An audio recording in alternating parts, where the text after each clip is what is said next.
A major shakeup tonight at Boeing after a string of scary incidents involving the aircraft.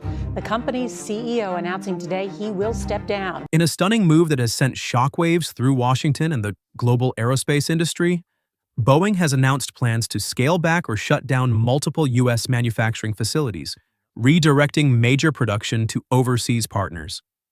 The decision, described by insiders as the final fracture between Boeing and Washington, comes amid growing tensions between corporate America and the federal government over taxes, labor costs, and foreign trade incentives. According to Reuters, the aerospace giant has already begun halting operations at several plants in Washington state, South Carolina, and Missouri, shifting components and assembly contracts to facilities in Asia and the Middle East. The company cited cost optimization and global competitiveness as key reasons behind the move. But to the White House, this wasn't strategy. It was betrayal. Within hours of the announcement, administration officials called an emergency press briefing, denouncing Boeing's decision as an abandonment of American workers and a threat to national industry. A senior trade advisor told Politico, Boeing built its empire with U.S. contracts, taxpayer money, and military deals. To now take that legacy offshore is nothing short of economic treason. For decades, Boeing has been more than just an aircraft manufacturer. It has been a symbol of American innovation and industrial strength. Its factories in Everett, Charleston, and St. Louis produced the aircraft that connected the world and defended the skies. The company's partnership with the U.S. government stretches back to World War II, with billions in Pentagon and NASA contracts fueling its rise. But in recent years, cracks have appeared. Following a series of safety crises, financial losses, and international scandals, Boeing's leadership has faced intense scrutiny from lawmakers and regulators. The White House has pushed for stricter labor protections and corporate tax reforms, arguing that major defense contractors must reinvest in domestic production. Boeing, however, claims these policies have made it impossible to compete globally against European and Chinese rivals like Airbus and Comac. According to the Wall Street Journal, Boeing executives privately warned Washington that unless regulations eased and subsidies increased, production migration was inevitable. Few believed the company would actually act on that threat, until now. The economic fallout has been immediate. Thousands of workers face layoffs, and small suppliers across the Midwest are bracing for bankruptcy. Aerospace unions have condemned the move as corporate abandonment at its worst.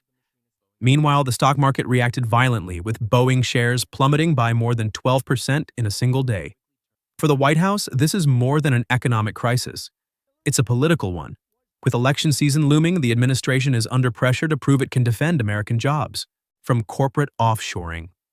Sources within Bloomberg report that emergency measures are being drafted, including new defense procurement rules that could bar Boeing from future federal contracts unless it restores key U.S. operations.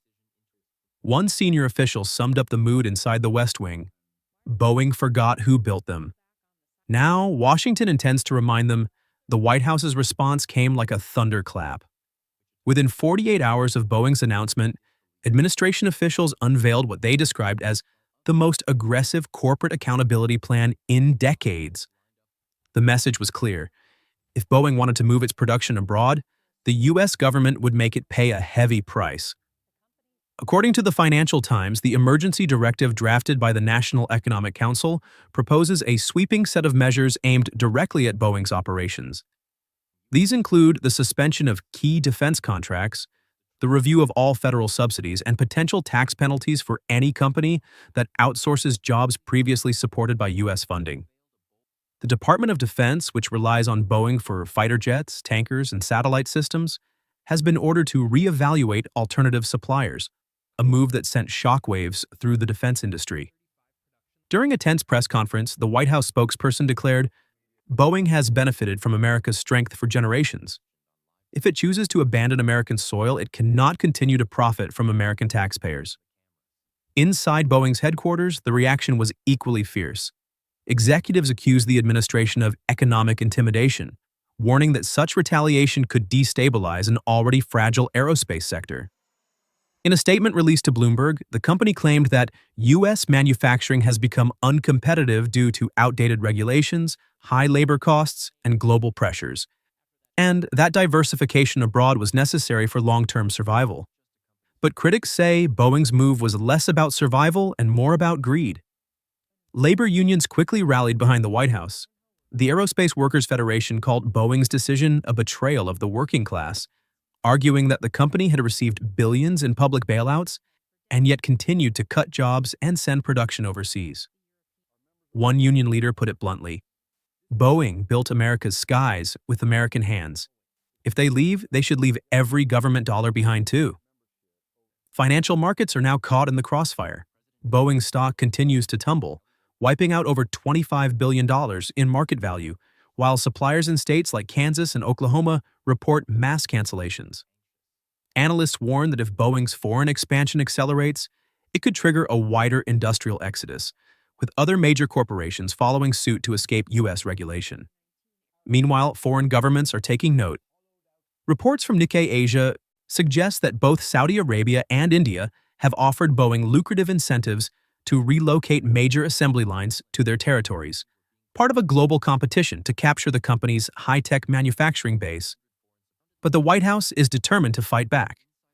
According to insiders, the administration is preparing a new American Industry Protection Act designed to tie federal funding and defense contracts directly to domestic job creation. If passed, it would effectively force companies like Boeing to either produce in America or lose government business entirely. As one senior policy analyst told Politico, "This isn't just about Boeing. It's about setting a precedent." Washington wants to prove that American corporations can't abandon the nation that built them without consequences. The standoff has now become a defining test of economic power. Corporate independence versus government authority, and neither side appears ready to back down. As the confrontation between Boeing and Washington deepens, its shockwaves are spreading far beyond U.S. borders. What began as a corporate dispute has now evolved into a global debate over industrial sovereignty, economic loyalty, and national power. The world's financial markets are watching closely, and so are America's allies and rivals. According to the International Monetary Fund, Boeing's move could spark a new wave of industrial realignment, where multinational corporations shift production to countries offering tax breaks, lower labor costs, or fewer regulations. Already, European and Asian governments are positioning themselves to attract pieces of Boeing's empire. Saudi Arabia has offered to host full aircraft assembly facilities as part of its Vision 2030 diversification plan, while India and Indonesia are in talks to secure subcontracting deals for commercial jet components. In Europe, the reaction has been mixed. Some see Boeing's retreat as an opening for Airbus to dominate the aviation sector, while others fear the U.S. backlash could trigger a new age of protectionism, one where national governments tighten control over private corporations in the name of economic security. The Financial Times reports that European policymakers are now reassessing their dependence on U.S. aerospace supply chains, wary of becoming collateral damage in America's internal industrial war. Inside Washington, the standoff has also revived an uncomfortable question. How much power should one corporation hold over national interests? For decades, Boeing has been inseparable from U.S. defense, exports, and global influence.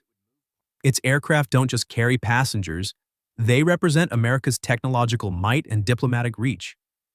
Now, with the company distancing itself from its homeland, lawmakers are grappling with how to protect America's industrial future from corporate flight. Economists warn that the consequences could be severe. A large-scale relocation by Boeing could lead to tens of thousands of layoffs, weaken the U.S. manufacturing base, and embolden other major corporations to seek similar exits. The White House's new industrial policy, though aggressive, may be the last effort to stop that domino effect. As one analyst told Bloomberg, "This is more than an argument between a company and a government. It's a battle over who truly controls the future of industry, the market, or the nation." And as Boeing begins its next chapter abroad, one thing is certain. America's struggle to reclaim its manufacturing soul has only just begun.